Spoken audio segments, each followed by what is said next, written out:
வணக்கம். கரும்பலகை கதைகள் அப்படிங்கிற புத்தகத்தை நம்ம படிச்சு மதிப்புரையாகவும் அறிமுக உரையாகவும் திறனாய்வு நோக்கிலும் நாம் அதை அலசி பேசிக்கிட்டு இருக்கோம். ஒரு நல்ல ஒரு புத்தகம். இதில் பல ஆளுமைகளை பற்றி இருக்கு. அதாவது பல ஆளுமைகள் இந்த நம்ம முன்கூட்டி படிச்ச அந்த ரெண்டு பகுதி பகுதினா அவங்க பிரிச்சு போடல, நம்ம தான் பிரிச்சு படிக்கிறோம். இதுல நம்ம இன்றைக்கு படிக்கிற பகுதி வந்து 43லிருந்து 60 62ங்களா 62 63 வரைக்கும் நினைக்கிறேன். 61 வரைக்கும் 61 62ன்னு நினைக்கிறேன். இந்த கட்டுரைகளை நம்ம படிச்சோம். இதுல வந்து என்னன்னா, எல்லாருடைய எல்லா மிகச்சிறந்த ஆளுமைகள், எழுத்தாளர்கள், சினிமா பிரபலங்கள், மருத்துவர், இந்த மாதிரி பல துறையில ஆளுமைகளை செலுத்திய அவர்களுடைய சுயசரிதை மாதிரிதான் இருக்கு. அவங்களுடைய பள்ளி வாழ்க்கை எப்படி இருந்தது, அவங்க எப்படி வாழ்க்கையில வந்து ஆசிரியர்களால அவங்க முன் செலுத்தப்பட்டார்கள், அவங்க எப்படி ஆசிரியர்களால ஊக்கம் பெற்றார்கள், எப்படிலாம் அவங்க ஆசிரியர்களை இன்று வரை நினைவு கூறுகிறார்கள் அப்படிங்கிறத நம்ம ஆளுமைகள் வந்து எழுதியிருக்காங்க, கட்டுரைகளா எழுதியிருக்காங்க. எல்லாருக்குமே கல்வியினுடைய வேர் வந்து ஆரம்ப பள்ளி தான், அது வாழ்க்கையினுடைய வேறாகவும் சொல்லலாம். அப்படிப்பட்ட ஆளுமைகளினுடைய கட்டுரைகளை படிக்க படிக்க பார்த்தீங்கன்னா நம்ம தொழில் எப்படிப்பட்டது அப்படிங்கிறத நம்மளால உணர முடியுது. ஆசிரியர் தொழில், அதாவது ஒரு நம்ம ஆரோக்கியமா இருக்கணும்னா மனநலம், உடல் நலம், அறிவு தேடல், வாழ்விற்கான அர்த்தம், இது எல்லாம் ஒரு தொழில்ல கிடைக்கும் அப்படின்னு சொன்னா அது ஆசிரியர் தொழில் தான். ஏன்னா உடல் நலம் நம்ம நல்லா இருந்தாதான் நம்ம என்ன பண்ணுவோம், நம்ம நடமாடிக்கிட்டே இருக்கோம், நம்ம வந்து கரும்பலகையில் எழுதுறோம், நடக்கிறோம், போறோம், வரோம். உடற்பயிற்சி செய்யணும். உடற்பயிற்சி செய்யணும் நம்ம மாணவர்களுக்கு சொல்லும் போது நாமளும் அதை நம்ம சொல்லி கொடுக்குற இடத்துல இருக்கிறதுனால நாம அதை கடைபிடிக்கணும். அப்ப இந்த மாதிரியான மனநலம்னா அன்பு செலுத்துறதுக்கு நம்மிடம் அன்பு செலுத்துவதற்கும் நாம் அன்பு செலுத்துவதற்கும் ஆள் வேணும். மாணவர்கள் நமக்கு மேல எவ்வளவு அன்பு வச்சிருக்காங்கன்னு நமக்கு தெரியும். நாமளும் மாணவர்கள் மீது ஆசிரியர்கள் எவ்வளவு ஈடுபாடோடு இருக்காங்கன்னு தெரியும். அப்போ அது ஒன்று. அடுத்தபடியாக அறிவு தேடல், கற்றல் நிகழ்ந்து கொண்டே இருக்கணும். அப்ப படிச்சுக்கிட்டே இருக்கணும். நம்ம ஆசிரியர் தொழில் இருக்கிறவங்க படிச்சுக்கிட்டே தான் இருந்தாதான் நம்ம தொடர்ந்து இந்த பொறுப்பை சிறப்பா நிறைவேற்ற முடியும். அடுத்து வாழ்வதற்கான அர்த்தம் என்னன்னாக்க, பல மாணவர்கள் வாழ்வின் முன்னேற்ற படிகள்ல சென்று உச்சத்தை அடையும் போது, நான் இந்த ஆசிரியரால இவர்களால நான் இந்த இடத்துக்கு வந்திருக்கேன் அப்படின்னு சொல்லும் போது நமக்கு அது ஒரு மகிழ்ச்சி பூரிப்பு வருகிறது. அது மட்டும் இல்ல, நம்மை தாண்டிய வளர்ச்சி மாணவர்கள் அடையணும் அப்படின்னு ஒவ்வொரு ஆசிரியர்களுடைய மனமும் எண்ணக்கூடிய ஒரு நிலையில தான் ஆசிரியர்கள் இருக்கணும். இந்த தொழிலை செய்யறதுனால இவ்வளோ நிறைவு நமக்கு கிடைக்குது. இந்த கட்டுரைகள்ல கூட பாருங்களேன், ஒவ்வொரு கட்டுரையும் பாத்தீங்கன்னாக்க அவங்களுடைய ஆளுமை எப்படி பிரகாசிக்குது, அதுக்கு ஆசிரியர்கள் எப்படிலாம் காரணமா இருந்திருக்காங்க அப்படிங்கிறத அவங்க ரொம்ப அழகா விளக்கியிருக்காங்க. அப்படிப்பட்ட ஆசிரியர்கள் நமக்கும் தாக்கத்தை ஏற்படுத்தியிருப்பாங்க இல்லைங்களா? அந்த அந்த நிகழ்வை நம்ம படிக்க படிக்க நம்ம ஒரு சிறந்த தொழில் தான் தேர்ந்தெடுத்திருக்கோம், சிறந்த பொறுப்புல தான் நம்ம இருக்கோம் அப்படிங்கிறத எண்ணும் போது நம்ம உள்ளபடியே மகிழ்ச்சியாக இருக்கிறது. கரும்பலகை கதைகள் இந்த நூல் குறித்தான கருத்துக்களை முதலாக பழனிக்குமார் அவர்கள் தன்னுடைய கருத்தை பகிர வருகிறார். வாங்க, உங்களுடைய ஆசிரியர் அனுபவம், இந்த கட்டுரையில பல ஆளுமைகள் சொல்லிய அனுபவங்களை இணைச்சி உங்களால சொல்லுவீங்கன்னு நினைக்கிறேன். வாங்க. எங்கள் வாழ்வும் எங்கள் வளமும் மங்காத தமிழ் என்று சங்கே முழங்கு. வணக்கம் பகிர்வு குழு. வாரம் ஒரு நூல், சிறப்பான ஒரு நிகழ்வு. அந்த நிகழ்வுல இன்று கரும்பலகை கதைகள் இதுல 3ஆம் பகுதியாக தரப்பட்டிருக்கிறது. ரொம்ப அருமையான கட்டுரைகள். இந்த கட்டுரைகளை படிக்கும் பொழுது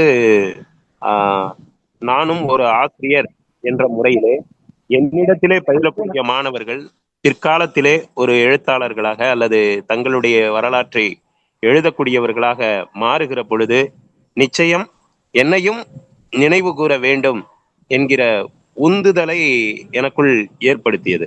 அந்த மாணவர்கள் நம்மை நினைவு கூறக்கூடிய வகையில் அவர்களுடைய வளர்ச்சியில் நம்முடைய பங்களிப்பு இருக்க வேண்டும் என்கிற ஒரு உத்வேகம் எனக்குள்ளே ஏற்பட்டது. மிக அருமையான கட்டுரைகள். முதலிலே திருமாவளவன் அவர் எவ்வளவு ஒரு ஏழ்மையான குடும்பத்தில பிறந்தும் கூட 8ஆம் வகுப்பு வரை அவர் தந்தை படித்திருக்கிறார். அவர் முயற்சி செய்திருந்தால் அவரே ஆசிரியராக கூட மாறி இருக்கலாம், என்னவோ தெரியவில்லை. இருந்தாலும் கூட 4-5 பிள்ளைகள்ல திருமாவளவன் மட்டும் மிகச் சிறப்பாக படித்திருக்கிறார். அவருடைய வாழ்க்கை வரலாற்றை படிக்கிற பொழுது அவருடைய வெற்றிக்கு பின்னால் அவருடைய ஆசிரியர் இருந்திருக்கிறார் என்பது நமக்குள்ளே வெளிப்படுகிறது. அதே போன்றுதான் நம்ம இந்திய கம்யூனிஸ்ட் கட்சியினுடைய மாநில தலைவர் முத்தரசன் அவர்கள், அவருடைய வாழ்க்கையிலும் அவருடைய ஆசிரியர் நல்ல வழிகாட்டியாக இருந்திருக்கிறார். தமிழிசை சவுந்தரராஜன் அவர்கள் பாத்தீங்கன்னா ஒரு இடத்துல அவங்க ஆசிரியை மங்கை அப்படிங்கிறவங்க உனக்கு இதெல்லாம் வராது என்று சொல்லுகிற பொழுது அவர் அதையும் மீறி மிகச்சிறப்பான ஒரு மாணவியாக வளர்ந்திருக்கிறார். அவர் எங்கெங்கெல்லாம் மாறி ஒரு அரசியல்வாதிக்கு பிள்ளையாக பிறந்து சென்னையிலிருந்து பல இடங்களுக்கு இடம்பெயர்ந்து தன்னுடைய கல்வியை தொடர்ந்திருக்கிறார். மருத்துவ மாணவியாக இருந்தும் கூட நல்ல தமிழிலே பேசக்கூடிய ஒரு ஆற்றலை அவர் பெற்றிருக்கிறார். இப்படி பல திறமைகளுக்கு அவருடைய ஆசிரியர்கள் காரணமாக இருந்திருக்கிறார்கள். இப்படி பார்க்கிற பொழுது அதே மாதிரி வெற்றிமாறன் அவர்கள் ஒரு திரைப்பட கல்லூரியில படிச்சு மிகச்சிறந்த ஒரு இயக்குனராக மாறுவதற்கு அவருடைய ஆசிரியர் காரணமாக இருக்கிறார் என்று தெரிய வருகிறது இந்த கட்டுரைகளை படிக்கிற பொழுது. இப்படி பல துறைகளிலே சிறந்து விளங்கக்கூடியவர்களினுடைய வரலாற்றை படிக்கிற பொழுது ஒவ்வொருவரினுடைய வளர்ச்சிக்கும் பின்னால ஒரு ஆசிரியர் இருந்திருக்கிறார். கணித ஆசிரியராக, தமிழ் ஆசிரியராக, ஆங்கில ஆசிரியராக, ஒரு பேச்சாளராகவோ ஒரு நல்ல எழுத்தாளராகவோ மாறுவதற்கு அதெல்லாம் திருமாவளவனுக்கெல்லாம் அவர் எழுதிய கையெழுத்துக்களை எடுத்து மற்ற மாணவர்களுக்கு முன்னுதாரணமாக காட்டக்கூடிய நிகழ்வெல்லாம் இருந்திருக்கிறது. ஒரு முறையெல்லாம் விடைத்தாளை கொடுக்கிற பொழுது அவருடைய விடைத்தாளை தனியாக எடுத்து வைத்து விட்டு ஆசிரியர் கொடுக்கிறார். கடைசியாக இவருடைய விடைத்தாளை எடுத்து கொடுத்து இதை போன்று நீங்கள் எழுத வேண்டும் என்று சொல்லுகிற பொழுது அவருக்கு மகிழ்ச்சி ஏற்பட்டிருக்கிறது. இப்படியாக ஒவ்வொருவரினுடைய வரலாற்றை பார்க்கிற பொழுது இந்த கட்டுரையின் மூலம் வெளிப்படுவது ஆசிரியர்களினுடைய நினைவு இங்கு கூறத்தக்கதாக இருக்கிறது. இந்த நூலில் மட்டும் இல்ல, அம்பேத்கராக இருந்தாலும் சரி, அப்துல் கலாமாக இருந்தாலும் சரி, யாராக இருந்தாலுமே தங்களுடைய ஆசிரியர்களை அவ்வப்பொழுது நினைவு கூர்ந்து கொண்டிருக்கிறார்கள். இந்த சூழல்ல இன்றைய சமூகத்துல இந்த ஆசிரியர்களுக்கு என்ன மதிப்பு இருக்கிறது என்று பார்க்கிற பொழுது அருவாவை எடுத்து வெட்டக்கூடிய நிலை கூட ஏற்படுகிறது. எனவே இப்படிப்பட்ட நூல்களை, இந்த மாதிரியான புத்தகங்களை நாம படிக்கிறதோட மட்டும் இல்லாம நம்ம மாணவர்களுக்கும் படிக்கக்கூடிய வாய்ப்பை ஏற்படுத்தி கொடுத்து அந்த ஆசிரியர்கள் எவ்வாறு நினைவு கூறப்பட வேண்டும் என்பதை நாம் வலியுறுத்த வேண்டும் என்ற கருத்தை முன்வைத்து இந்த அளவிலே என்னுடைய கருத்துக்களை நிறைவு செய்து கொள்கிறேன். நன்றி, வணக்கம். சிறப்பான சுருக்கமான மிக சிறப்பான கருத்துக்களை நினைவு கூர்ந்தார் பழனிக்குமார் ஆசிரியர் அவர்கள். அதாவது திருமாவளவனை பத்தி அந்த கட்டுரையில அவர் எழுதியிருக்கிறத பத்தி இங்க சிலாகச்சி பேசினாரு. திருமாவளவன் இன்னைக்கு எவ்வளவு பெரிய ஆளுமையா இருக்காருன்னு, நமக்கு அரசியல்ல எவ்வளவு பெரிய ஆளுமையா இருக்காருன்னு நமக்கு தெரியும். படிக்கிற காலத்துல அவர் எப்படிலாம் சிரமப்பட்டாரு. அதாவது படிக்கிறது நடந்து 10 கிலோமீட்டர் நடந்து படிச்சாரு. 10 கிலோமீட்டர் நடந்து வந்த மாணவன் சீக்கிரமா வந்துடுறான். பக்கத்திலேயே பள்ளிக்கூடத்துக்கு பக்கத்திலேயே வீடு இருக்கிற மாணவன் தாமதமா வரான். இது ஆசிரியர் பாரு இவ்வளவு தூரம் நடந்து படிக்கிறான், இவன் எவ்வளவு சீக்கிரம் வந்துடுறான் அப்படின்னு உதாரண மாணவராக இருந்திருக்காரு. கையெழுத்துல, அந்த பள்ளிக்கு வர்றதுல, விடுதியில அமைதியா இருந்து அவர் சொல்றாரு இல்லைங்களா, அமைதியா. மாடன் அந்த காலத்து விடுதி வார்டன்கள்லாம் பள்ளி மாலையில தனி வகுப்பு மாதிரி நடத்துவாங்க விடுதிகள்ல. அந்த விடுதி கிடைக்காம கஷ்டப்பட்டது, சென்னைக்கு கல்லூரி சேர்ந்த போது அவர் என்ன இடர்பாடுகளை சந்தித்தது, இதெல்லாம் இந்த கட்டுரையில அவர் எழுதியிருக்காரு. எல்லா ஆளுமைக்கு பின்னாலும் எவ்வளோ கடந்து வந்த பாதை எவ்வளவு கடினமானது அப்படிங்கிறத நமக்கு அந்த கட்டுரை நமக்கு உணர்து. இந்த மாதிரி எல்லா ஆளுமைகளும் அப்படித்தான். நாமளும் எவ்வளோ கடினமான பாதைகளை கடந்து வந்துதான் இந்த இடத்துக்கு வந்திருக்கோம் இல்லைங்களா? அதனால நல்ல அப்போ ஆசிரியர்கள் தான் ஒவ்வொரு இடத்துலயும் அந்த திருமாவளவனுக்கு உதவி செஞ்ச ஆசிரியர் சிறப்பா ஒரு ஆசிரியர் விடுதி கிடைக்கிறதுல இருந்து எல்லா கல்லூரி கிடைக்கிறதுல இருந்து எல்லாமே ராஜ சூடாமணின்னு நினைக்கிறேன். அந்த ஆசிரியர் அவருக்கு பேர் உதவியா இருந்திருக்கார். அது மாதிரி ஆசிரியர்கள் ஒரு ஏணியாக ஏற்றிவிடும் ஏணியாக இருக்க வேண்டும் அப்படிங்கிறத நம்ம பெரும் ஆசிரியர் மாணவர் உறவு என்பது வகுப்பறையில தொடங்கி வாசல்ல முடிகிறது கிடையாது. ஒரு கட்டுரையில சொல்லியிருக்காங்க. அதையும் கடந்தது. அதாவது பாடம் நடத்தணுமா வந்தோமா போனோமா இல்லாம அந்த மாணவன் எங்க சேர்றான் எப்படி சேர்றான். இப்ப நான் முதல்வன் திட்டத்துல மாணவனுடைய விவரங்கள் எங்க சேர்ந்திருக்கான்னு அரசு துருவி துருவி விசாரிக்குது. அது விசாரிக்க வேண்டிய அவசியம் இல்லை. நாமளே அந்த மாணவர்களை எங்க சேர்ந்திருக்காங்களா இல்லையா, அவங்களுக்கு வழிகாட்டுதல் கிடைக்குதா அப்படிங்கிற ஈடுபாடு நம்ம கிட்ட இருக்கணும். அந்த காலத்து ஆசிரியர்கிட்ட இருந்தது, இந்த காலத்து ஆசிரியர்களும் பலர்கிட்ட இருக்கு.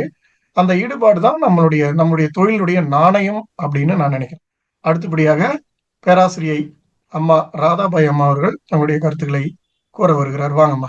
பகிர்வு குழும நண்பர்கள் அனைவருக்கும் முதற்கண் என்னுடைய அன்பு கலந்த வணக்கத்தை தெரிவித்துள்ள இந்த பகுதியை கரும்பலகை கதைகள் என்ற இந்த பகுதியை படிக்கின்ற பொழுது நிறைய அனுபவங்கள். முதல்ல அவர் சகோதரர் செல்வம் கூறியது போல இந்த ஆசிரியர் தொழில் எவ்வளவு புனிதமானது, ஆசிரியர் தொழில் எவ்வளவு முக்கியமானது என்று படிப்பவர் ஒவ்வொருவரையும் சிந்திக்க வைக்கக்கூடிய புத்தகமாக இருந்தது. அடுத்தது தம்பி பழனிக்குமார், அதாவது நிறைய பிரபலங்கள் அவர்கள் வாழ்க்கையிலே ஆசிரியர்கள் எப்படி உந்து சக்தியாக இருந்திருக்கிறார்கள் அப்படிங்கிறதையும் இது கூறியது. இன்னொன்று, எல்லா வகையான ஆசிரியர்களையும் பார்க்க முடிந்தது. தமிழாசிரியர், ஆங்கில ஆசிரியர், கணித ஆசிரியர், ஓவிய ஆசிரியர், உடற்கல்வி ஆசிரியர், கல்லூரி பேராசிரியர்கள், திரைப்பட துறையிலே இருந்த ஆசிரியர்கள், இந்த இதழியல் துறை ஆசிரியர்கள் என்று எல்லா துறை ஆசிரியர்களையும் இந்த பகுதியிலே பார்க்க முடிந்தது. அதே மாதிரி பிரபலங்களும், அரசியல்வாதிகள், சினிமா டைரக்டர்கள், எழுத்தாளர்கள், பட்டிமன்ற பேச்சாளர்கள், கவிஞர்கள் என பல துறையிலே இருந்து வந்த பிரபலங்களையும் இந்த பகுதியிலே பார்க்க முடிந்தது. ஒரு விஷயம் எல்லாரும் என்ன சொன்னாங்க அப்படின்னா, பெற்றோர் தான் முதல் ஆசிரியர். ஒரு திருமாவளவனே சொல்றார், எங்க அப்பா சொல்லி கொடுத்தது என்ன சொல்லி கொடுத்தார் அப்படின்னா, கடவுளை மற மனிதனை நினை. ஸோ அந்த சிந்தனை, அவர் ஆசிரியர் ஆகணும்னு நினைக்கிறாரு, அப்பாவால முடியல. ரொம்ப ஒரு விஷயத்த சொல்லியிருந்தார். அவர் ஆசிரியர் 115க்கு 100 மார்க், 100 மார்க்குக்கு பதில் 115 மார்க் போட்டாரு அப்படிங்கிறது. அதே மாதிரி அதாவது அரசியல்ல ரொம்ப ஈடுபடாத இப்படி அப்படின்னு அந்த பேராசிரியர் சொக்கலிங்கம் நினைக்கிறேன், அவரை பார்த்து அறிவுறுத்தினார். இதே மாதிரி பிஹெச்டி பண்ணு, அவர் இது ICW இதை பண்ண போறாரு, அதுக்கப்புறம் அது இதழியல் செய்யணும் அப்படின்லாம் சொல்லி அந்த வாழ்க்கையிலே ஒவ்வொரு கட்டத்திலும் அவரை வழி நடத்துகிறவராக இருந்தார். அப்புறம் அந்த முத்தரசன், அவருடைய கட்டுரையில எப்படி இந்த கல்வி கூடங்கள் இருந்தன அப்படிங்கிறத பத்தி சொல்லியிருக்கார். அதாவது முதல்ல திண்ணை பள்ளிக்கூடம், அவங்கவுங்க திண்ணையில தான் பாடம் படிச்சோம், அப்புறம் அது கூரை கட்டடமாச்சு, அப்புறமா காங்கிரீட் கட்டடமாச்சு அப்படிங்கிறத சொல்லிட்டு, இன்னொன்னு நம்ம அனுபவ கல்வின்னு சொல்றோம், எக்ஸ்பீரியன்ஷியல் லேர்னிங். அதே மாதிரி நிறைய ஆசிரியர்கள் விவசாயத்தை சொல்லி கொடுத்தார்கள். இந்த பள்ளிகள் எல்லாம் கிராமப்புறத்துல இருந்தது, தோட்டம் அமைப்போம், பூச்செடி வச்சோம், மரச்செடி வச்சோம், குளத்துல இருந்து தண்ணி கொண்டு வந்தோம். இந்த முத்தரசன் அவருடைய கட்டுரையில சொல்றார், ஒருத்தர் முதலமைச்சர், ஒருத்தர் சுகாதாரத்துறை அமைச்சர், ஒருத்தர் தோட்டத்துறை அமைச்சர் அப்படின்னு எங்களுக்குள்ள பிரிச்சுக்கிட்டு ஸோ அந்த விவசாயத்தை சொல்லி கொடுத்தார் அப்படின்னு சொல்லிட்டு, அதே மாதிரி அவர் 8ஆம் வகுப்பு படிக்கிற தொடர்ந்து படிக்க முடியல அப்படின்னு சொல்லிட்டு, ஏன் படிக்காம விட்டுட்டேன் அப்படின்னு பின்னாடி அவர் ரொம்ப அதை பற்றி வருத்தப்பட்டதாகவும் சொல்லி இருக்கிறார். அப்புறம் நாசர் அந்த திரைப்பட துறையிலே வருவதற்கு எப்படி அவருடைய ஆசிரியர் ரொம்ப கேஷுவலா, அதாவது இந்த மாமரத்துல மாங்காய் அடிக்கிறது இதெல்லாம் திருட்டு இல்லடா, சும்மா விளையாட்டு தான், பின்னாடி நீங்க எப்பயாவது யோசித்து பாக்குறப்ப இந்த நினைவுகள் நல்லா இருக்கும் அப்படின்னு சொல்லி கொடுத்தாரு.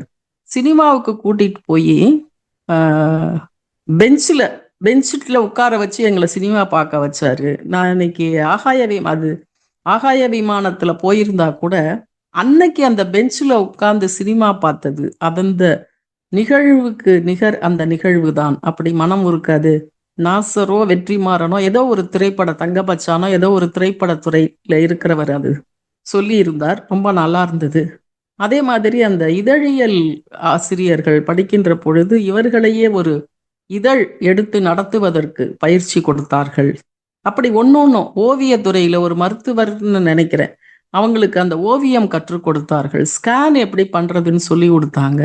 கடைசி வரைக்கும் அந்த மருத்துவரோடு தொடர்புல அந்த ஆசிரியர் இருந்தார். அந்த சோதனை குழந்தையை பற்றி என்ன விஷயமெல்லாம் கேட்கணும் அப்படிங்கிறப்ப ஆசிரியர் தான் அவரை வழிநடத்தினார் அப்படிங்கிறது. அதே மாதிரி பொறியியல் துறையிலே இருந்த மாணவியை அவங்க எப்படி வழி நடத்தினாங்க அப்படிங்கிறது. இப்படி ஒவ்வொருவரும் தங்களுடைய ஆசிரியரை பற்றி ரொம்ப நல்லாவே எடுத்துரைத்தார்கள். ஆனா எனக்கு எல்லா கட்டுரையையும் விட என்னை ரொம்ப ஈர்த்த கட்டுரை என்ன அப்படின்னா கவிஞர் இளம்பிறையுடைய கட்டுரை. அந்த கட்டுரை ஒரு மாதிரி படிக்கிறப்ப மனசுக்கு ரொம்ப நெகிழ்ச்சியா இருந்தது. நிறைய பிள்ளைங்க இருக்கிற வீடு, பொட்ட புள்ள படிச்சு என்ன பண்ண போகுதுன்னு நினைச்சாங்க, எதுக்கு படிக்க வைக்கணும்னு நினைச்சாங்க.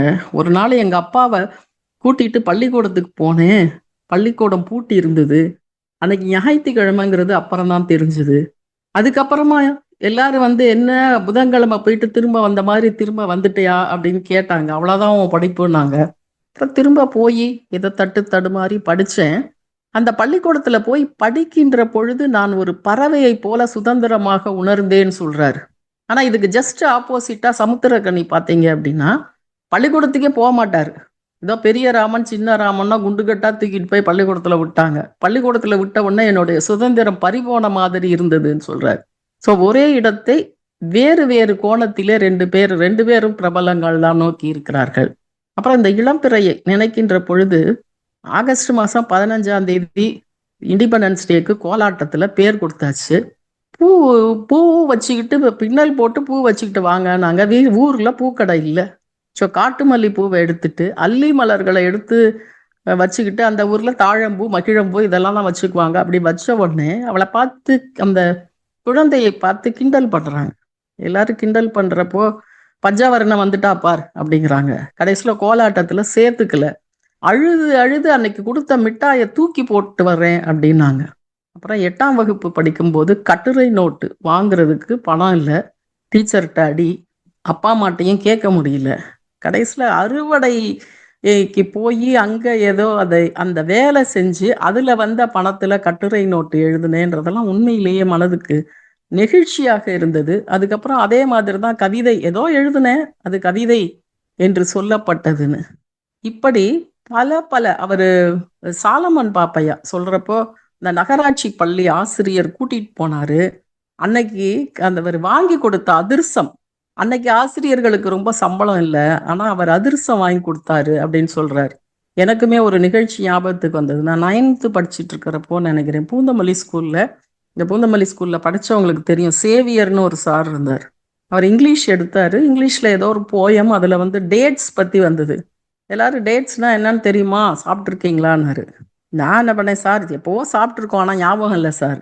அடுத்த நாள் 1/4 கிலோ டேட்ஸ் வாங்கிட்டு எல்லாருக்கும் கொடுத்து இதுதான் சாப்பிடுங்க அப்படின்னு சொன்னார். அந்த நிகழ்வு எல்லாம் ஞாபகத்திற்கு வந்தது. அப்படி பல நிகழ்வுகள் நமக்கு நிகழ்ச்சிகளை ஏற்படுத்தியது. இப்படி ஒரு அரிய புத்தகத்தை படித்து அதன் கருத்துக்களை எடுத்துரைப்பதற்கு வாய்ப்பளித்த பகிர்வு குழுமத்திற்கு என்னுடைய மனமார்ந்த நன்றியை தெரிவித்துக் கொள்கிறேன். நன்றி, வணக்கம். சரிப்பா. ஆமா, பல ஆளுமைகளை இங்க நினைவுபடுத்தினாங்க. அதாவது பள்ளியில நமக்கு எவ்வளவோ ஆசிரியர்களை பார்க்குறோம், எவ்வளோ பேர்கிட்ட படிச்சுட்டு நம்ம வரோம். ஆனா எல்லாரும் மனசுல நிக்கிறது இல்லை. சில ஆசிரியர்கள் தான் நம்ம மனசுல நிக்கிறாங்க. சில நேரங்கள்ல அவங்க சொன்ன கருத்துக்கள் சில முடிவுகள் எடுக்கிறது கூட காரணமா இருக்கும். ஆசிரியர்கள் பெற்றோர்கள் செலவு செஞ்சு படிக்க வச்சாலும் கூட இந்த மாணவன் என்னவாக முடியுங்கிறத ஆசிரியர்கள் தான் சொல்ல முடியும், வழிகாட்ட முடியும். பெற்றோர்கள் ஆசைப்படுவாங்க, ஆனா மாணவனுக்கு என்ன வருங்கிறத கண்டுபிடிக்கக்கூடிய இடத்துல இருக்கிறவங்க ஆசிரியர்கள். பல ஆளுமைகளை நினைவுபடுத்தினாங்க. இளம்பிறை இளம்பிறை ரொம்ப ஆஹ், அவங்க கவிதை கவிதை எழுதி இங்க எழுத்தாளரா பரிணமிக்கிறது கூட பரிணமிக்க கூட பல தடைகளை இருந்தது அப்படின்னு பல கூட்டங்கள்ல நம்ம கேட்டிருக்கேன் நானு. அந்த அவங்க ரொம்ப கிராமத்துல இருந்து அந்த படிச்சு முன்னேறி வந்த விதத்தை ரொம்ப அழகா எழுதியிருக்காங்க. அவங்க நோட்டு வாங்கினது இதெல்லாம் அம்மா சொல்லி காமிச்சாங்க. இந்த மாதிரியான இடர்பாடுகளை தாண்டி தான் வரணும். அப்பதான் வந்து உங்களுக்கு அந்த ஆம், அந்த நினைவுகள், அந்த பசுமையான நினைவுகள் இருக்குங்க இல்லைங்களா? அந்த அந்த அந்த நினைவுகள் தான் நம்மளை வழி நடத்திக்கிட்டே இருக்கும்.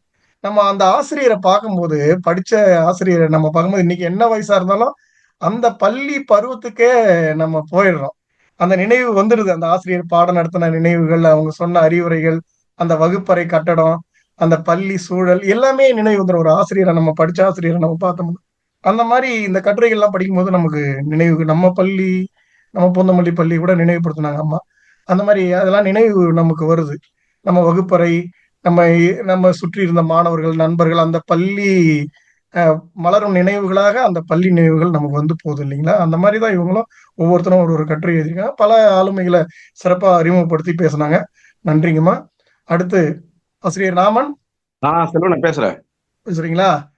ஆசிரியர் ராமன் அவர்கள் இந்த மலரும் நினைவுகள் கட்டுரைகளை அவர் படிச்சதை, அவர் உணர்ந்ததை அவர் இங்க சொல்ல வர்றார். வாங்க. பைந்தமிழில் பிறப்பெடுத்து செந்தமிழில் சொல்லெடுத்து நற்றமிழில் நாவெடுத்து என்னாலும் நல்லதொரு சிந்தனையை தந்து கொண்டிருக்கின்ற தமிழ்மொழியை உனக்கும் பகிர்வு தோழமை உறவுகளுக்கும் இரவு வணக்கத்தை தெரிவித்துக் கொள்வதிலே மகிழ்ச்சி அடைகின்றேன். இந்த புத்தகமானது தொடர்ச்சியாக 3வது வாரம் நம்மால் விவாதிக்கப்பட்டு வருகிறது. இந்த புத்தகத்தை வாசிக்கின்ற போது நமக்குள் எண்ணற்ற எண்ண அலைகள் எழுகின்றன என்று நிச்சயமாக சொல்ல முடியும். ஏனென்றால் நாம் ஒரு ஆசிரியராக இருக்கின்றோம். அதே சமயத்தில் நாம் மாணவராக இருந்தபோது நம்ம மனதை தொட்ட ஆசிரியர்களை நாம் அவ்வப்போது நினைவு கூறி ஒன்று வருகின்றோம். அதே மாதிரி படிக்கின்ற போது நாம் ஆசிரியர் நிலையில் எப்படி இருந்திருக்கின்றோம், நம்மளை சுய பரிசோதனை செய்வதற்கும் இது ஒரு வழியாக இருக்கிறது. ஆக வகுப்பறை என்பது, வகுப்பறையும் தாயுடைய கருவறையும் ஒன்றுதான் என்று சொல்லுவார்கள். தாயின் கருவறையில் உயிரை பெறுகிறோம், வகுப்பறையில் அறிவை பெறுகிறோம். ஒரு நிகழ்காலம் நன்றாக இருக்க வேண்டும் என்று சொன்னால் காவல்துறை சரியாக இருக்க வேண்டும், எதிர்காலம் சரியாக இருக்க வேண்டும் என்று சொன்னால் கல்வித்துறை மிக சரியாக இருக்க வேண்டும் என்று சொல்வார்கள். அந்த வகையிலே இந்த கல்வி எப்படி நம்முடைய மாணவரிடத்தில் நாம் கற்பிக்க வேண்டும் என்பதற்கும் நமக்கு எப்படி கற்றுக் கொடுத்தார்கள் என்பதையும் இந்த நூல் நமக்கு மிகச்சரியாக எடுத்துரைக்கிறது என்று நான் கருதுகின்றேன். அந்த வகையில தங்கர்பச்சனுடைய கட்டுரையை படிக்கின்ற போது, அவருடைய படத்தை பார்க்கின்ற போது, திரைப்படத்தை பார்க்கின்ற போதும் சரி, அவர் பள்ளியின் மீது எந்த அளவிற்கு அவர் பற்று கொண்டிருந்தார் என்பதை நம்மால் உணர்ந்து கொள்ள முடிகிறது. அவரு அந்த அவருடைய வாழ்க்கையை எழுதுகின்ற போது சொல்றாரு, அந்த தொடக்க பள்ளியில தன்னுடைய தலைமை ஆசிரியர் எப்படி அந்த இட்லி வாங்கினவர் சொல்லி அந்த தலைமை ஆசிரியர் அடித்த ஒரு செய்தியை அதை பதிவிட்டிருக்கிறார். அது மட்டும் இல்லாமல் அவர் விவசாயம் கற்றுக் கொடுத்தது, அவங்க ஆசிரியர்கள் சொல்லிக் கொடுத்தது, எல்லா விஷயத்தையும் அவர் மிகச்சரியான முறையிலே அந்த கட்டுரையில் அவர் பதிவிட்டிருக்கின்றார். அது மட்டுமில்லாம இவர் பள்ளிக்கூடம் என்று ஒரு படம் எடுத்தார். மீண்டும் பள்ளிக்கு போகலாம்னு ஒரு பாட்டு. அதுல அந்த பள்ளியில் படித்த ஒருவன் உயர்ந்த நிலைக்கு அந்த படத்தை பார்க்கின்ற போதும், அப்ப இதெல்லாம் ஒப்பிட்டு பார்க்கும் போது அவர் எந்த அளவிற்கு மாணவர்களுக்கு அந்த கல்வியின் மீது, பள்ளியின் மீது எந்த அளவிற்கு ஒரு நாட்டம் கொண்டிருந்தார் என்பதை நம்மால் உணர்ந்து கொள்ள முடிகிறது. அது மட்டும் அழகி என்ற படத்துல தன்னுடைய ஆசிரியர் கேரக்டர், சுப்பிரமணியம் என்ற ஒரு ஆசிரியர், தன் மனதை கவர்ந்த ஆசிரியர், அங்க அதே மாதிரி ஒரு ஆசிரியரையும் அங்கே அறிமுகப்படுத்தி அந்த ஆசிரியர் நினைவாக அந்த படத்திலே நான் அடிக்க வைத்தேன் என்று அவர் அதிலே பதிவிட்டிருக்கின்றார். அந்த அளவிற்கு தங்கர்பச்சனுடைய கட்டுரையாக இருந்தாலும் சரி. அதுக்கு வெற்றிமாறன் ஆரம்பத்தில் ஒரு பள்ளியில்ன்றதை விட கல்லூரி தான் ரொம்ப அழகா நிறைய சொல்றாரு. கல்லூரியில இந்த லயோலா கல்லூரி என்று சொன்னாலே எல்லோரும் ஆங்கிலத்தில் அழகாக பேசுகின்றார்கள். அதை பார்த்து அவருக்குள் ஒரு தயக்கம் வருகிறது. என்றாலும் கூட அவர் படித்த ஆங்கிலத்தை காட்டிலும் அந்த விஷுவல் கம்யூனிகேஷன், காட்சி ஊடக துறையில் அவர் படித்த அந்த ஆசிரியர் எப்படி அவருக்கு சொல்லிக் கொடுக்கின்றார், அந்த ஒவ்வொரு காட்சி, அதாவது முதல்ல ஒரு காட்சியை சொல்லி அதை எழுதி வருவது, அதுக்கடுத்து ஒரு கேமரா கொடுத்து குறும்படம் எடுத்துக்கொண்டு வருவது, இதெல்லாம் பார்த்து பார்த்து நன்றாக இருக்கிறது இருக்கு. ஆனா ஏன்னா வாலி கூட ரொம்ப அழகா சொல்ற, ஊக்குவிப்பனை ஊக்குவித்தால் ஊக்குவிப்பன் கூட தேக்குவிப்பன் என்று சொல்வார்கள். அந்த வகையில இவரை ஊக்கப்படுத்த இவர் தன்னுடைய நிலை உயர்ந்து கொண்டே செல்கிறது. கடைசியில் அந்த பாலு மகேந்திரா, டைரக்டர் பாலு மகேந்திரா அவர்கள் லயோலா கல்லூரியில் 2 நாள் பயிற்சி பட்டறையை நிகழ்த்துகின்றார். அதன் அடிப்படையில் எப்படியாவது நாம் இவரிடத்தில் பயிற்சி சேர வேண்டும் என்று சேர்ந்து, அதுக்கடுத்து அவரிடத்திலே சேர்ந்து அவர் அவரை போலவே மிகச்சிறந்த ஒரு இயக்குனராக பின்னாளிலே வெற்றிமாறன் வந்திருக்கிறார் என்று சொன்னால் அந்த கல்வி எந்த அளவிற்கு அவருக்கு உதவியாக இருக்கிறது என்பதை நம்மால் உணர்ந்து கொள்ள முடிகிறது. வெற்றிமாறன் கல்வியை அங்க சொல்வது மட்டும் இல்லாமல் அந்த அசுரன் என்ற படத்திலே அழகாக சொல்லி ஒரு காட்சியை அங்கே பதிவிட்டிருப்பார். என்னவென்று சொன்னால், உன்னிடத்தில் நிலம் இருந்தால் உங்களிடத்தில் உங்க அந்த நிலத்தை உங்ககிட்ட இருந்து வாங்கிடுவாங்க, பிடிங்கிடுவாங்க. செல்வம் இருந்தா உங்ககிட்ட இருந்து அதை பறிச்சிருவாங்க. ஆனா கல்வி மட்டும் இருந்தா உங்களால யாருமே எதுவும் பண்ண முடியாது என்ற கருத்தை ரொம்ப அழகாக அந்த படத்திலே ஒரு பதிவிட்டிருப்பார். சோ கல்வி எந்த அளவுக்கு முக்கியத்துவம் என்பதை அந்த படத்தின் வாயிலாக அவர் வெற்றிமாறன் அவர்கள் மிக அழகாக பதிவிட்டிருப்பார். சோ அதுக்கடுத்து பாலகிருஷ்ணனுடைய கட்டுரை மிக சிறப்பாக இருந்தது. அது குறிப்பாக அவர் ஒரு கல்லூரியில் இருந்து ஒரு டிகிரியை முடிக்காம இன்னொரு கல்லூரி போய் செய்கின்றார். அப்ப அங்க தமிழ் குடிமகன் எந்த அளவிற்கு தனக்கு ஆதரவாக இருந்தார். அவரு வறுமையின் காரணமாக இருந்த போதும் சரி, அவர் பேருந்துக்காக காத்திருந்த போது தமிழ் குடிமகனை எப்படி அவருக்கு தன்னுடைய பைக்ல கொண்டு போய் உதவி செய்வது மட்டுமல்லாமல் இன்னொரு செய்தியை சொல்ற ரொம்ப அழகா. ஏன்னா புத்தகம் உனக்கு என்னென்ன புத்தகம் வேணுமானாலும் இப்ப கல்லூரி பேரை சொல்லி வாங்கி படிச்சுட்டு தந்து கொடுத்துரு அப்படின்னு சொல்றாரு. அப்ப அதே மாதிரி இந்த பேச்சு போட்டி தான் படித்த பழைய கல்லூரியிலிருந்து மிகச்சிறப்பாக பேசி அதே சொல் கேடயத்தை தன்னுடைய படித்த கல்லூரியில் தியாகராஜ கல்லூரி நினைக்கின்றேன் அந்த கல்லூரிக்கு கொண்டு அதை பெருமை சேர்க்கின்றார். அதன் வழியிலாக கிட்டத்தட்ட பாலகிருஷ்ணன் அவர்கள் ஐஏஎஸ் துறையில் முதல் தமிழிலே எழுதி முழுக்க தமிழிலே எழுதி வெற்றி பெற்ற முதல் தமிழன் என்ற ஒரு சிறப்புக்குரியவர் அந்த பாலகிருஷ்ணன் அவர்கள். அவர் அவரை பத்தி இவர் பேசுவதும், அதே பின்னால ஒரு சட்டமன்றத்திலும் சரி மற்ற இடங்களிலும் சரி தமிழ் குடிமகன் பாலகிருஷ்ணனை பற்றி பேசுவதும் சரி, மிக ஆசிரியர் என்று சொன்னால் இப்படித்தான் இருக்க வேண்டும் என்பதை நமக்கு மிக அழகாக அந்த கட்டுரைகள் எல்லாம் எடுத்துரைக்கிறது. இது மட்டுமல்லாமல் நிறைய கட்டுரைகள் நமக்கு வியக்கின்ற வகையிலே, விரும்பி படிக்கின்ற வகையிலே, நம்முடைய மனதில் ஆழமான கருத்துக்களை சொல்லுகின்ற வகையிலே நல்ல கட்டுரைகள் இந்த நூலிலே இடம்பெற்றிருக்கின்றன. இந்த அளவிலே இந்த நூல் சார்ந்த கருத்துக்களை பகிர்வதற்கு பகிர்வு குழுமம் வாய்ப்பு அளித்திருக்கிறது. அந்த வாய்ப்பை நான் சரியாக பயன்படுத்தி கொண்டேன் என்று நினைத்து வாய்ப்பளித்த அனைவருக்கும் நன்றி பாராட்டி விடைபெறுகிறேன். நன்றி, வணக்கம். சிரிப்புங்க. ஆசிரியர் ராமன் அவர்கள் வெற்றிமாறனை குறித்து சிறப்பா சொன்னாரு. அவரு பாலமகேந்திரனா அந்த இயக்குனர்கிட்ட பயிற்சி பெற்ற விதத்தெல்லாம் சொன்னாரு. அதாவது ராஜநாயகம் அந்த கல்லூரி பேராசிரியராக இருந்த ராஜநாயகம் அவருக்கு வழிகாட்டியா இருந்திருக்காரு. பாலமகேந்திரா பயிற்சி வகுப்பு லயோலா கல்லூரியில கொடுத்திருக்காங்க 2 நாள். அதுல அவர் தன் அந்த பயிற்சியை அவருக்கு நம்பிக்கையை கொடுத்திருக்குது. அது மட்டும் இல்ல, படம் எடுத்துட்டு வாங்க, காட்சியை விவரிங்க அப்படின்னு ராஜநாயகம் சொன்னது, அவரு அதுல அந்த ஈடுபாடுக்கு தூண்டுதலா நம்ம பேராசிரியர் ராஜநாயகம் இருந்திருக்காரு. அப்போ ஒரு மாணவன் தூண்டப்படும் போதுதான் அவனுடைய திறமை துலங்கும்.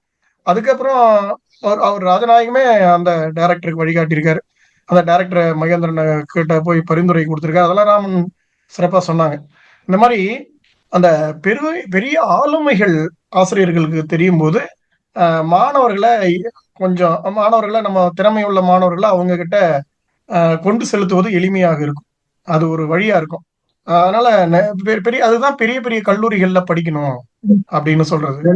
பள்ளியில முடிச்சுட்டு நல்ல கல்லூரியில போய் சேரணும் அப்படிங்கிறது. பெரிய கல்லூரிகள்ல படிக்கும் போது நிறைய ஆளுமைகளுடைய தொடர்பு கிடைக்கும். அதனாலதான் அப்படி சொல்றாங்க. அடுத்தபடியாக பேராசிரியர் முருகேசன் அவர்கள் இந்த நூல் குறித்தான கருத்தை கூற வருகிறார். வாங்க. கேக்குதுங்களாங்க? கேக்குதுங்களா? கேக்குது. சரி. வாங்க பேராசிரியர். வணக்கம், அனைவருக்கும் வணக்கம். இந்த இந்த மாதிரி இந்த பள்ளி அனுபவங்கள், குறிப்பாக ஆசிரியர்கள் குறித்த நினைவுகள், இது ரொம்ப இனிமையானவை. ஆஹ் ஏற்கனவே சிறகு இசைத்த காலம் போன்ற நூல்களில் இத்தகைய கட்டுரைகளை படித்திருக்கிற நினைவு. இந்த புத்தகத்தை படித்தபோது எல்லா ஆளுமைகளும் இந்த மாதிரி ஆளுமையாக வளர்வதற்கு அவர்களுடைய பள்ளி காலம் பயனளித்திருக்கிறது என்பதை உணர முடிகிறது. அது ஓவியராக இருக்கலாம், சிற்பியாக இருக்கலாம், நாடக திரைப்பட துறை சார்ந்த பணியாக இருக்கலாம், அரசியல் பணியாக இருக்கலாம், கலைஞராக இருக்கலாம், எழுத்தாளர், இப்படி எல்லாவற்றிற்குமே அந்த தொடக்க காலம் அந்த பள்ளி தான் அல்லது கல்லூரி தான் என்று புரிந்து கொள்ள முடிகிறது. அப்போ நிலாவை படம் வரைந்த மயில்சாமி அண்ணாதுரை பின்னாளில் நிலவுக்கு விண்கலத்தை அனுப்பியதை போல இது மாதிரி இந்த பள்ளிக்கும் எதிர்கால வாழ்க்கைக்கும் உள்ள தொடர்பை மெய்ப்பிக்கிற வகையில் இந்த கட்டுரைகள் அமைந்திருக்கின்றன. இது இந்த இந்த ஸ்ட்ராட்டஜியை, இதை எல்லாரும் நம்ம எல்லாம் உணர்ந்திருப்பா இருந்தாலும் கூட இதை மாணவர்களிடத்தில் கடத்துவதற்கு பெரிய போராட்டம் தேவைப்படுகிறது. பொதுவாக இந்த மாதிரி அங்கொன்றும் இங்கொன்றுமாக இருக்கிற சில மாணவர்களை உருவாக்குகிற இந்த ஆசிரியர் பட்டாளத்தால் ஒரு பெரிய தலை சிறந்த தலைமுறையை உருவாக்க முடியும். அதற்கான படிப்பினைகள் இருக்கின்றன இந்த நூலிலே என்று பார்க்கிறோம். எப்படி 10 ஆசிரியர்கள் வேலை செய்கிற இடத்துல ஒரு ஆசிரியர் மட்டும்தான் மாணவர்களுக்கு இசைவானவராக இருக்கிறார், மற்றவர்கள் ஏன் அவ்வாறு இருக்க முடிவதில்லை என்ற அந்த கண்ணோட்டத்தில் நாம் ஆராய்ந்து பார்த்தால் அதில் பல விடயங்கள் அதில் வினைபுரிவதை பார்க்க முடியும். ஒன்று, ஆசிரியர் என்பவர் ஒரு அதிகாரம் படைத்தவர் என்ற ஒரு பொதுவான ஒரு புரிதல். அவர் எப்போதுமே மாணவரை விட உயர்வானவர், மாணவரை கட்டுப்பாட்டில் வைத்திருப்பவர், அந்த மாதிரியான ஒரு கண்ணோட்டம். அது மாணவர்களோடு பழகுவது தனக்கான மரியாதை குறைவு என்று எண்ணுகிற ஒரு போக்கு. ஒருவேளை மாணவர்களிடம் நெருங்கி பழகினால் அவர்கள் கொஞ்சம் கூடுதலாக உரிமை எடுத்துக்கொண்டு ஏதேனும் பேசினால் அது தனக்கு நேர்ந்த ஒரு அவமதிப்பாக கருதுகிற ஒரு போக்கு. எப்படி நடந்து கொள்ள வேண்டும் என்ற புரிதல் இல்லாமல் இருப்பது. இதெல்லாம் சேர்ந்து இந்த ஆசிரியர் பணியை அதற்கான மகத்துவத்தில் இயங்கோ அல்லது தானே ஒரு முன்மாதிரியை அமைத்தோ பல ஆசிரியர்கள் செயல்பட்டதன் விளைவாகத்தான் இத்தகைய ஆளுமைகளை நம்மால் இங்கே பார்க்க முடிகிறது. பல கட்டுரைகளிலும் உள்ள முக்கியமான அம்சங்களை ஏற்கனவே நண்பர்கள் சுட்டிக்காட்டி இருக்கிறார்கள். ஒரு ஆசிரியர் என்பவர் ஒரு மாணவருக்கு பாடம் சார்ந்த அறிவை கொடுப்பது என்ற எல்லையில் மட்டுமே நின்றால் அவரால் எதையுமே பெரிதாக செய்துவிட முடியாது. அவருடைய அணுகுமுறை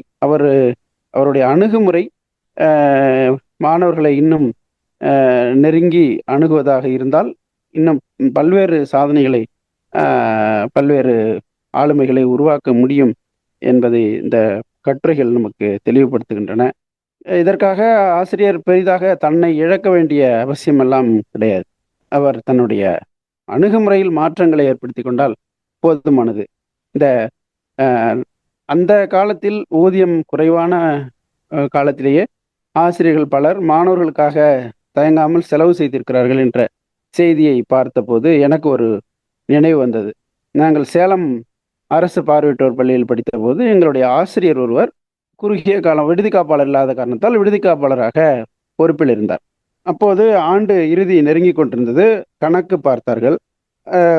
மாணவர்களுக்காக அரசால் ஒதுக்கீடு செய்யப்பட்டிருந்த தொகையில் கொஞ்சம் கூடுதலாக இருந்தது, செலவு செய்யாமல் கூடுதலாக இருந்தது. அதை செலவு செய்துவிட வேண்டும் என்ற ஆர்வத்தில் அடிக்கடி பலகாரங்களை போட்டார், பாயசம் போட்டார், நிறைய சாப்பாடு, நல்ல விருந்து சாப்பாடு நிறைய ஒரு மாசத்துல நிறைய போட்டாங்க. கடைசியா கணக்கு பார்க்கும்போது 1500 கூடுதல செலவாயிடுச்சு. 1500 என்பது அப்போது 2 மாத ஊதியம் அவருக்கு. அதை அவர் செலுத்தினார்.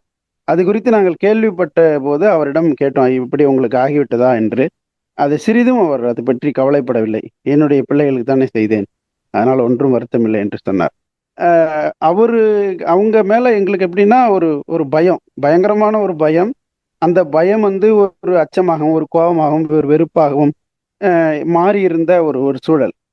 எங்களுக்கு பள்ளியில யாரை கேட்டாலும் உனக்கு பிடிக்காத ஆசிரியர் யார் என்று கேட்டாலும் நாங்கள் அவரைத்தான் சொல்லுவோம். அந்த மாதிரி அவருடைய அணுகுமுறை இருக்கும். அவர் வந்து அஹ், உம், அப்படித்தான் எல்லோரிடமும் பழகினார். ஒரு முறை வந்து அவர் ஒரு மாணவரிடம் கேள்வி கேட்டார். அவர் பயந்து கொண்டு பதில் சொல்லாமல் நின்றார். அப்ப வந்து அஹ், இவர் வந்து ஏன் என்னை பார்த்து பயப்படுற, அஹ், அந்த மாதிரிலாம் வந்து அவங்க இருந்தாங்க. ஆனால் அந்த ஆசிரியர் அப்படி ஒரு பணியை செய்தார். இப்படி பல்வேறு சம்பவங்கள். அப்புறம் பொருளை கொடுப்பதுதான் என்று கிடையாது. பல வகையிலும் மாணவர்களோடு நெருங்கி பழகி மாணவர்களை உருவாக்குகிற பணியில் ஆசிரியர்கள், நம்முடைய ஆசிரியர்களும் பல பேர் இருந்திருக்கிறார்கள். அப்படி இப்படி சென்ற வாரத்திலே நான் குறிப்பிட்டது போல பேராசிரியர் மதீனா அவர்களைத்தான் அதற்கு பலரும் குறிப்பிடுவார்கள். அப்புறம் இப்போ அண்மை கால போக்குகளை எண்ணி பார்க்கிறோம். இப்போ வந்து இது மாதிரி இப்போ நம்மெல்லாம் இருக்கோம்னா நம்முடைய ஆசிரியர்களை இந்த மாதிரி செய்த ஆசிரியர்களை நாம் நினைத்து பார்க்கிறோமான்னா கொஞ்சம் இதே போல நமக்கும் உதவி செய்திருப்பார்கள். ஆனால் அவர்களை அப்படி நினைவு கூறுவது கம்மியாகிவிட்டது. அதாவது பெரிய ஆளுமையானால்தான் ஆசிரியரை நினைத்து பார்க்க வேண்டும் என்ற நிலை இல்லை. யார் வேண்டுமானாலும் நினைத்து பார்க்கலாம். எல்லாருமே ஆசிரியரால் தாக்கம் பெற்றவர்கள் தான். அடுத்த தலைமுறை, அதாவது நம்மளுக்கு அடுத்து இருக்கிற தலைமுறை இது போல பொதுவாக இந்த போல நாம் அதிகமாக எதுவும் மாணவர்கள் தாக்கம் ஏற்படுத்துகிற சூழல் இப்போது இல்லை, குறைந்து விட்டது. அப்படியே மிஞ்சி மீறி ஏதாவது செய்தாலும் அதை நினைவுபடுத்தி அதை இந்த மாதிரி பகிர்ந்து கொள்ளுகிற அந்த போக்கு இருக்குமா என்று தெரியவில்லை. ஏன்னா பேராசிரியர் முருகேசன் கேக்குதுங்களா மேடம்? கேக்கல. அவர் பேசுறது கேக்கல. அதான் வெளியில போயிட்டு வர்றாருங்க முருகேசன் அவர்கள். இந்த நம்ம பள்ளி வாழ்க்கையில நமக்கு ஏற்படுற அனுபவங்களை இந்த கட்டுரையில நம்ம பார்க்குறோம். நமக்கு பல ஆசிரியர்கள், நினைவு கூறக்கூடிய ஆசிரியர்கள் இருக்காங்க. அது அவரு நினைவு கூறுகின்ற ஆசிரியரா மதினா டீச்சரை சொன்னாங்க. சென்ற வாரத்திலயும் அதை சொன்னாங்க. நமக்கு பல ஆசிரியர்கள் இருந்தாலும் கூட அதான் முன்பு சொன்னது மாதிரியே பல ஆசிரியர்கள் நமக்கு பாடம் கற்றுக் கொடுத்தாலும் கூட சில ஆசிரியர்கள் தான் மனசுல நிக்கிறாங்க. சில ஆசிரியர்கள் தொடர்ந்து உடனிருந்து வழிகாட்டி கொண்டே இருக்கிறார்கள் அப்படிங்கிறத நம்ம பார்க்குறோம். ஏன்னா இந்த ஆசிரியர் இன்னும் சொல்ல போனா நம்ம ஆசிரியர்கள்ட்ட தொடர்பை வைத்துக் கொள்ள வேண்டும். வைத்துக் கொள்ளும் போது நம்ம ஆலோசனைகள் கூட பெறலாம். ஆனா ஆசிரியர்கள் அந்த பேசக்கூடிய ஸ்பேஸ்ன்னு சொல்லுவாங்கல்ல, அந்த எல்லா ஆசிரியரும் இலகுவா பழக மாட்டாங்க, இலகுவா பேசக்கூடிய வாய்ப்பை கொடுக்க மாட்டாங்க. பாடம் நடத்தும் போது கண்டிப்போடு இருப்பது வேறு. ஆனா எவ்வளவு கண்டிப்போடு இருந்தாலும் கூட மாணவர் நினைக்கிற கருத்தை அல்லது மாணவர்களிடையே தோன்றுகிற உணர்வை வெளிப்படுத்த முடியாத அளவுக்கு ஒரு கடுமையான ஆசிரியரா இருக்கக்கூடாது. தப்பு செஞ்சா கேட்கறாங்க, அது வேறு விடயம். ஆனா ஆசிரியர்கள் என்பவர்கள் தொடர்ந்தே அப்படியே ஒரு மிலிட்ரி மாதிரி நடத்துற வகுப்பறையா இருக்கக்கூடாது அப்படின்னு நம்ம இப்ப நிறைய சொல்லியிருக்கோம் இல்லையா, நம்ம படிச்சிருக்கோம். ஆனா ஆசிரியர்கள் மாணவர்கள்ட்ட இலகுவா பழகணும், இலகுவா அவங்களுடைய உணர்வுகளை புரிஞ்சுக்கணும், அவங்க இடத்துல இருந்து நம்ம பார்க்கணும். நாமளும் ஒரு காலத்துல மாணவர்களா இருந்துதான் வந்திருக்கோம் அப்படிங்கிறத தெரியணும். நமக்கு அவங்க நம்ம வழிகாட்டக்கூடிய இடத்துல இருக்கிறோம்னு நம்ம சொல்லிட்டு இருந்தா போதாது, அவங்க பேசக்கூடிய வாய்ப்பை நம்ம கொடுத்தாதான் அவங்களுடைய நம்ம எங்கன்னா சேரணும் எது சேரணும் நமக்கு தொலைபேசி செய்தோ அல்லது நேரில் வந்தோ கேட்பாங்க. நம்ம பேசக்கூடிய வாய்ப்பு இல்லாம அவங்கள ஒரு நிராகரிக்கிற நிலையோட நம்ம அவங்கள கடந்து போய்கிட்டே இருந்தோம்னா பாடம் நடத்துறதோடு நம்ம கடமை முடிந்து விட்டது அப்படின்னு நம்ம போனோம்னா ஆசிரியர் மாணவர் உறவு தொடர் ஒரு நிகழ்வாக இருக்காது. அதான் 4 சுவருக்குள் முடிந்து விடுகிற உறவு அல்ல. அதனால அது மீண்டும் அது தொடர்ந்து அவர்களுக்கு வழிகாட்டிக்கிட்டே இருக்கணும்னா நம்ம அவர்களோட தொடர்புல இருக்கணும். எல்லா மாணவர்களோட தொடர்புல இருக்கணும்னு இல்லை, யார் நம்மளை தொடர்பு கொள்றாங்களோ இந்த தொடர்பு கொள்ளக்கூடிய வாய்ப்பை நம்ம தரணும். சில பேர் தொலைபேசி எண்ணு கூட மாணவர்களுக்கு சொல்ல மாட்டாங்க, அந்த மாதிரிலாம் இருக்காங்க. அப்படி தொல்லை செய்ய மாணவர்களிடம் இருந்து நம்ம விலகலாம், அது வேறு விடயம். அது வீணாக பேசுறது அந்த மாதிரி இல்லாம அவங்களுடைய வாழ்க்கை வழிகாட்டிக்கு ஏதேனும் ஆலோசனை கேட்கறது, அவங்களுக்கு ஏதாவது உதவினா சிறு சிறு உதவிகள் செய்யறது, இந்த மாதிரியான ஆஹ், நிகழ்வுகளை இந்த மாதிரியான தொடர்புகளை வச்சுக்கிறதுல ஒன்றும் தவறில்லை. அதுதான் சரியானதும் கூட. இது மாதிரி நம்ம மாணவர்கள் நிறைய வழிகாட்ட தான் நம்மளை கடந்து கற்றுக்கொள்வதில் நம்மளை கடந்து செல்வார்கள். நம்ம நம்மை விட உயர்வான பதவிக்கு செல்வார்கள். அப்போது அவங்க ஏதோ ஒரு ஆளுமையா பெரிய பெரிய ஒரு ஒரு துறையில உச்சம் தொடும் ஆளுமையா மாறும்போது நம்மை பற்றி நினைவு கூறுவார்கள். அதுக்காக அந்த புகழுக்காக செய்யணும் அப்படிங்கிறது இல்ல. நம்முடைய வேலை இதுதான். நம்மளை எவ்வளவு கடந்து கற்றாலும் நம்மை விட எவ்வளவு உயர்ந்தாலும் பொறாமைப்படாத ஒரு ஒரு பிறவி என்றால் அது ஆசிரியர் பிறவிதான், ஆசிரியர் தொழில் தான். அந்த தொழிலை செய்யறதுல நமக்கு ரொம்ப மனநிறைவான ஒரு தொழில் அது. அதுல நம்ம இருக்கிறோன்றது ஒரு பாக்கியம்தான். பேராசிரியர் முருகேசன், ஏதேனும் நீங்க யாராவது சொல்ல விரும்புறீங்களா? இதுல இன்னும் ஒரு நிகழ்வு எனக்கு யாருங்கிறதெல்லாம் மறந்து போச்சு. ஆனா ஒரு 6ஆம் வகுப்பு படிக்கிறப்போ அங்க போனா இங்கிலீஷ் மீடியம் ஸ்கூல் அப்படின்னு சொல்லிட்டு இங்கிலீஷ்லயே ப்ராக்டிஸ் பண்ணிட்டு போனா what is your name, what is your native பிளேஸ்லாம் போனா அங்க போனா அந்த இளங்கோன்னு வாத்தியார் தமிழ்ல கேள்வி கேட்பாரு, உன் பேர் என்ன அப்படின்னு. அப்போ ஒரு பையன் கேட்பான், இவருக்கு இங்கிலீஷ் தெரியாது போல் இருக்கு, தமிழ்லயே பேசுறாரு, இவருக்கு இங்கிலீஷ் தெரியாது போல் இருக்கு. அப்போ அந்த வாத்தியார் சொல்லுவார், தாய்மொழியில கற்கிறதுனுடைய இம்பார்ட்டன்ஸ், முக்கியத்துவம் அப்படிங்கிறது தான். நீ தாய்மொழியிலேயே படிக்கலன்னா அப்புறம் என்ன பெருசா இங்கிலீஷ் படிக்க போறேன். அந்த ஒரு நிகழ்வு அது ரொம்ப நல்லா இருந்தது. அப்படி நிறைய நிகழ்வுகள், நிறைய கருத்துக்கள் இந்த புத்தகத்துல இருந்தது. எல்லாத்தையும் ஞாபகப்படுத்தி சொல்ல முடியல, ஆனா நிறைய விஷயங்கள் படிக்கிறப்போ ரொம்ப நல்லா இருந்தது. இயக்குனர் தங்கரபச்சான் அவர் ஒரு எல்லாம் மனப்பாடம் பண்ணிக்கிட்டே போவாங்க. ஒரு மாணவன் கேட்டு அப்படியே நேரடியா கேட்டுருவாங்க, அவங்களுக்கு இங்கிலீஷ் தெரியாதான்னு. அதை நினைவு கூர்ந்தீங்க. சிறப்புமா. அது பத்திரங்கோட்டை அவர் ஊர் இல்லைங்களா, தங்கரபச்சானோட ஊரு. அவர் இயக்குனர். ஆமா ஆமா, அவரு திரைப்படத்துறை ஒரு படம் எடுத்திருக்காரு. நிறைய பேர் இருக்காங்க இதுல.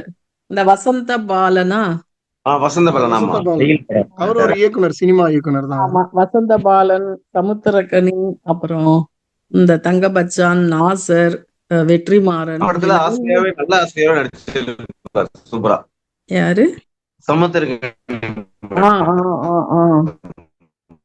ஆமா, சாட்டை படத்துல ஏதோ ஆசிரியர்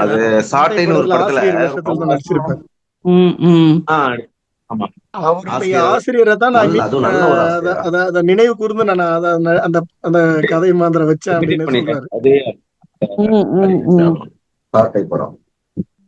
ஆசிரியர்கள் எவ்வளவு முக்கியமானவர்கள், சிந்தனை வழிகாட்டியா இருக்காங்க ஆசிரியர்கள் இல்லைங்களா. நம்ம ஒரு கருத்துருவாக்கத்தை கூட ஒரு செய்ய முடியுது இல்லைங்களா. அதுதான் சமுதாயம். அதே மாதிரி யாரால செய்ய முடியும்? இந்த யுகபாரதி அந்த கவிஞர், ஒரு கவிஞர், அவருக்கு அந்த தமிழ்ல ஏதோ ஒரு கவிதை எழுதி வச்சிருவாரு. அவங்க சொல்ல போறாரோன்னா அவங்க அப்பாவை கூப்பிட்டு இது பண்ண பயந்துகிட்டே இருப்பாரு. அதுவும் நல்லா இருந்தது. பயந்துகிட்டே இருப்பாரு. கடைசியில உங்க பையனை அதுக்கு இது பண்ணுங்கன்னு இவரே கவிதை நூல்கள் எல்லாம் கொடுத்து அவர் பின்னாடி கவிஞனாக எனக்குள் இருந்த கவிஞரை அவங்க அடையாளம் காட்டினாங்க. நிறைய பாடலாசிரியர்கள் யுகபாரதி கொடிகட்டி பறக்கிறார். நிறைய பாட்டா ஹிட் சாங். இந்த பள்ளிங்கிறது அதாவது கவிதை எழுதுறது, பாடம் கவனிக்காம எழுதினிருக்கான், ஆசிரியர்கிட்ட மாட்டிடுறாரு.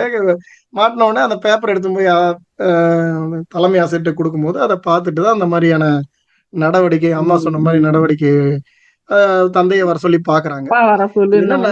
பார்த்து மிரட்டி நீ பாடம் நடத்தும் போது கவனிக்காம இந்த மாதிரி பண்றிய அப்படின்னு சொல்லி அவங்கள அதாவது நீ பாடத்துக்கு சம்பந்தம் இல்லாதெல்லாம் செய்யக்கூடாது அப்படின்னு சொல்லி கண்டிப்பாங்கன்னு எதிர்பார்த்து எல்லாரும் சராசரி ஆசிரியர்கள் அப்படிதான் பண்ணுவாங்க, தலைமை ஆசிரியர் அப்படிதான் பண்ணுவாங்க இல்லைங்களா.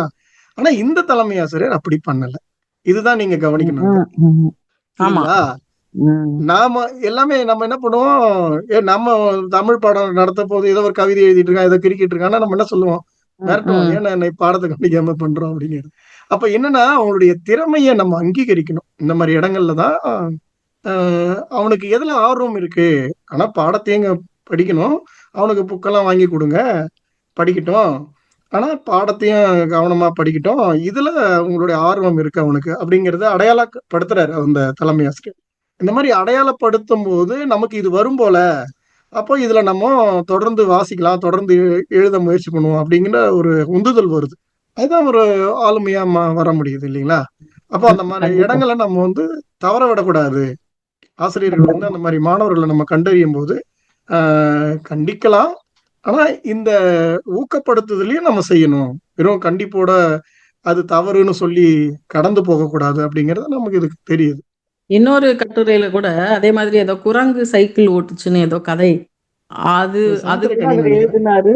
எல்லா பேப்பரும் கடைசியில எல்லாரும் அவங்கவுங்க படிங்க அப்படின்னு சொல்லி அவங்கவுங்க எழுதுனதை அவங்கவுங்க படிங்கன்னு இவங்களும் படிக்க சொன்னாங்க. எல்லாம் ஆரவாரம் இது பண்ணி கடைசியில வந்து வீட்டு பாட நோட்ல இந்த மாதிரி வீட்டு பாடம் தான் எழுதணும் அப்படின்னு சொல்லி சொன்னாரு. ஆனா அவர் வந்து அந்த அந்த கதையை எழுதக்கூடிய திறமையை அவர் கண்டுபிடிச்சு அவர் சொன்னதுனாலதான் அப்படின்னு அது இன்னொரு கட்டுரை. அப்படி அதே சமயத்தில் நாஞ்சில் நாடன் ஒரு மிகப்பெரிய ஒரு குற்றச்சாட்டு வைக்கிறார். இன்றைய ஆசிரியர்கள் இதுதான் முக்கியத்துவம் தராங்க, ஆனா ஒரு டெடிகேஷன் இல்லைன்னு ஒரு குற்றச்சாட்டை அவர் வைக்கிறாரு. அது சரி. இந்த குற்றச்சாட்டுக்கு ஆசிரியர் பிரதிநிதியா இருந்து நம்ம பதில் சொல்ல முடியுமா? அது சரியானதான்னு கேக்குறாரு ராமன். என்னங்கம்மா பதில் அந்த சொல்ல குற்றச்சாட்டை பத்தி நீங்க என்ன நினைக்கிறீங்க? பதில் சொல்ல, ஏன்னா இப்பவும் இன்னைக்கும் சில ஆசிரியர்கள் நல்ல ஆசிரியர்கள் சரி, சிறப்பா இருக்கதான் சொல்லுங்க செய்றாங்க. சொல்லுங்க.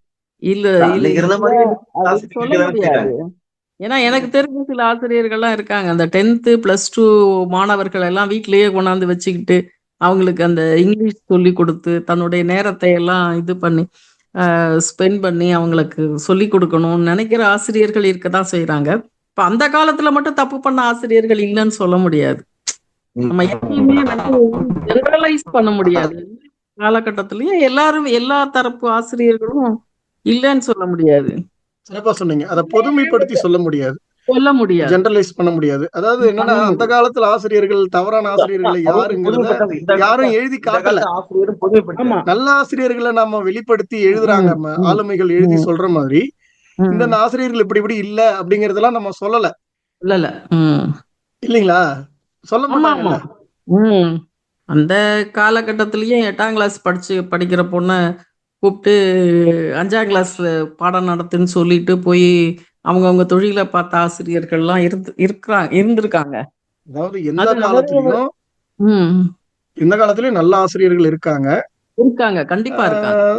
ஆமா, இப்போ பயிர்ல களைகள் எப்படி வருதோ அந்த மாதிரி செடிகள்ல எப்படி பாத்தினியம் செடி இருக்குதோ அந்த மாதிரி ஆசிரியர்கள் சிலர் இப்படிதான் இருப்பாங்க அப்படின்னு இந்த புத்தகத்திலேயே ஒரு இடம் சொல்லியிருக்காங்க இல்லைங்கம்மா? சொல்லியிருக்காங்க. அப்போ ஆசிரியர்கள் இந்த காலத்திலயும் நல்ல ஆசிரியர்கள், அர்ப்பணிப்பு உணர்வு கொண்ட ஆசிரியர்கள் இருக்காங்க. அதே மாதிரி வளர்மதி கட்டுரை கூட யாருமே பேசணும்னு நினைக்கிறேன்ல. வளர்மதி நடராஜன். அதுக்கு முன்னாடி அதே மாதிரி இன்னொரு லேடி கூட ஒருத்தர் எழுதியிருப்பாங்க. அந்த வளர்மதி அவங்களுக்கு முன்னாடி ஒரு லேடி, வளர்மதி நடராஜன், இளம்பிறை, இவங்க எல்லாம் எழுதியிருக்காங்க. இவங்க கமலா செல்வராஜ் பத்தி அம்மா சொன்னாங்களே. கமலா செல்வராஜ் பொறியியலாளர், மருத்துவர் ஒருத்தர், பொறியியலாளர் ஒருத்தர், பேர் எனக்கு சரியா ஞாபகம் இல்ல. வளர்மதி தான் பொறியியலாளர், மருத்துவர் வந்து அவங்க கமலா செல்வராஜ். அவங்க ஓவியத்துல ஈடுபாடு ஸ்டெல்லா மேரிஸ் ஓவிய கல்லூரியில சேர்றாங்க. அதுக்கப்புறம் தான் அவங்களுக்கு மருத்துவக் கல்லூரி கிடைக்குது. ஆனா அவங்க கடைசியில யாரு வந்தாலும் வீட்டுக்கு வந்து சும்மா அனுப்புகிற, அட்லீஸ்ட் ஒரு பாட்டி சொல்ற கருத்தை வழி பண்ணுவாங்க பாருங்க. ஒரு எலும்பிச்ச மனமாச்சு நம்ம என்ன செய்யணும், கொடுத்து அனுப்பணும்ன்ற ஒரு செய்தி அவங்க அதை ரொம்ப கருத்து இருக்கணும். யாரு ஆசிரியரா இருந்தாலும் மற்றவங்க யாரா இருந்தாலும் நம்ம சும்மா அதை அனுப்பக்கூடாது, வீட்டுக்கு வந்து இந்த மாதிரி ஒரு கருத்தை பதிவு பண்ணிருப்பாங்க. வளர்மதி நடராஜன் இன்னைக்கும் நான் அப்படிதான் இருக்கிறேன் அப்படின்றது தெரியும். அவங்க இறந்துட்டாங்க தானே இப்ப சமயத்துலன்னா? அவங்க தெரியல. கமலா செல்வராஜ் அவங்க வந்து யாருன்னு கேட்டீங்கன்னா, கமலா செல்வராஜ் வந்து இந்த விஜயகுமார் இருக்கா இல்லைங்களா, அவங்களுடைய மகள். அவங்க வளர்மதி ஜெமினி தாமா, சாரிமா ஜெமினியோட மகள். அவங்க கொடைக்கானல்ல வீடு இருந்தது. அந்த கூட ஆசிரியர் எப்படி அவங்க ஏதாவது எந்த துறையில ஈடுபடுறாங்களோ அந்த துறையினுடைய வளர்ச்சிய கத்துக்கிட்டே இருக்கணும்ன்றத அந்த சோதனை குழாயில குழந்தை பிறந்தது கேள்விப்பட்டு ஆமா அதை ஆமா ஆமா. கத்துக்கிறாங்க இல்லைங்களா? அதுக்கு அவங்க ம், ம். ஆசிரியர் வந்து அதை விவரமா எழுதி அவங்களுக்கு வழிகாட்டுறாங்க. ஆமா ஆமா. கடைசி ம். வரைக்கும் எங்க என்ன நடக்குது, கிளாஸ் நடக்குது எல்லாம் போய் கடைசியில அங்கிருந்து ஆஸ்திரேலியாவா அங்க போயிட்டு வந்தோன்னே மெல்போர்ன். அவங்க வீட்டு சாவியை இவங்க கிட்ட கொடுத்து ம். அப்படியெல்லாம் உதவி செஞ்சாங்கன்னு அவங்க அவங்கள பத்தி சொல்லி இருக்கிறாங்க. அந்த இஸ்ரோல இன்னும் வேலை சிறப்பா செஞ்சவங்க வளர்மதி, இஸ்ரோல இருந்தவங்க தான் வளர்மதி. இந்த சிவன்லாம் மருத்துவம். சிவன்லாம் இருந்தாரு, சிவன் கூட ஒர்க் பண்ணவங்க தானே வளர்மதி. அவங்க வேறையா இவங்க வேறையான்னு தெரியல எனக்கு. அவன் பதிவு நிறுத்தலாமா? சரி, ஓகே, நிறுத்திடுங்க. நீங்க முறைப்படி பேசி முடிங்க. இப்படி பல ஆளுமைகள் இந்த புத்தகத்துல இருக்காங்க. இந்த ஆளுமைகள் எல்லாமே அவங்கவங்க துறையில உச்சம் தொட்டவர்கள். அவங்களுடைய சுயசரிதை சுருக்கமா கொடுத்திருக்காங்க, கட்டுரையா எழுதி கொடுத்திருக்காங்க. அத படிக்கும்போது நமக்கு பள்ளி வாழ்க்கை என்பது எவ்வளோ முக்கியமானது, பள்ளி வாழ்க்கையில அதாவது 5ல் வளையாதது 50ல் வளையுமான்னு சொல்லுவாங்கல்ல, அந்த பள்ளி பருவத்திலேயே அவங்க வந்து அவங்களுடைய திறமைகள் வெளிப்பட்டிருக்கின்றன. அதற்கு ஆசிரியர்கள் காரணமா இருந்திருக்காங்க. அவங்கள திறமையை வளர்ப்பதற்கு உற்சாகம் ஊட்டியிருக்காங்க. அவங்கள திறமைகளை கண்டறிந்து ஆசிரியர்கள் சொல்லியிருக்காங்க. அவங்க திறமைகளுக்கு உரமிட்டிருக்கிறார்கள், வழிகாட்டி இருக்கிறார்கள். அப்படிப்பட்ட ஆசிரியர்கள் ஆலதான் இவ்வளவு பெரிய ஆளுமையா நாங்கெல்லாம் வந்திருக்கோம் அப்படின்னு சொல்லும்போது சொல்லும்போது அதை நினைச்சு பார்க்கும்போது ரொம்ப மகிழ்ச்சியா இருக்கு. இன்றைய நிகழ்ச்சியில பங்கேற்று சிறப்பான கருத்துக்களை வழங்கிய அத்தனை ஆசிரியர்களுக்கும் பேராசிரியர்களுக்கும் நன்றியும் வணக்கத்தையும் கூறி விடைபெறுகிறேன். நன்றி, வணக்கம். நன்றி, வணக்கம்.